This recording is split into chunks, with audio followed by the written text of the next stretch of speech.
Atenție!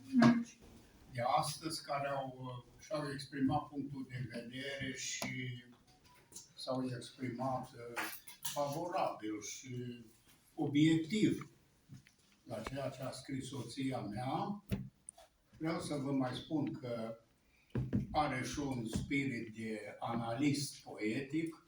A scris despre câțiva poeți foarte buni din Maramureș. Unul dintre ele este Gheorghe Chivu. Chiar acum a dat la o revistă un articol, a scris despre Țiprea din Vișeu. Ăla de la Văleni, cum îi zice? Din Văleniul Maramureșului. Văleneaș. Nu. Doi care...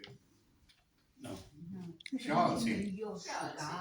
Vreau să vă spun ceva foarte important, că cenaclul și literatura mai poate salva câte ceva din ceea ce se duce acum de tot, printre care și sentimentul de prietenie de care s-a vorbit aici.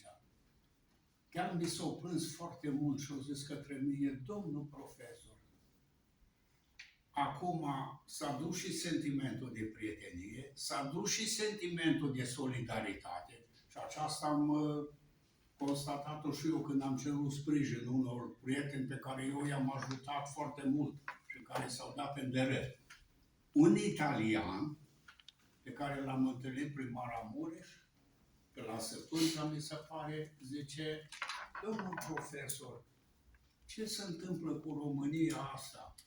Că sentimentul de prietenie, după cum mi-au spus unii, se cam duce, iar s-a instaurat criminalitatea foarte mare, violența foarte mare, ură, foarte multă ură. Și atunci, ce să zicem? România încotro, așa a spus italianul respectiv.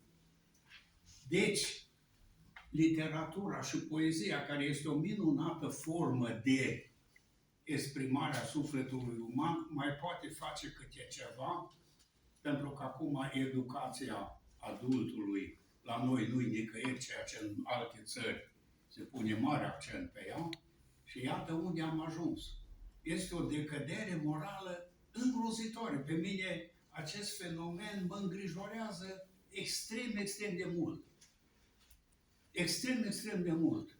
Suntem într-o decădere liberă. Cineva zice, suntem într-o mocirlă morală până în gât, mai e puțin și ne scufundăm. Deci asta este România educată, de care se vorbește de către președintele țării. Poftiți! Vă rog să mă scuzați că intervin, dar am simțit un imbold să vă povestesc despre ceea ce fac eu cu timpul meu liber atunci când nu sunt la facultate. Tocmai prin remarca pe care ați făcut-o că România educată este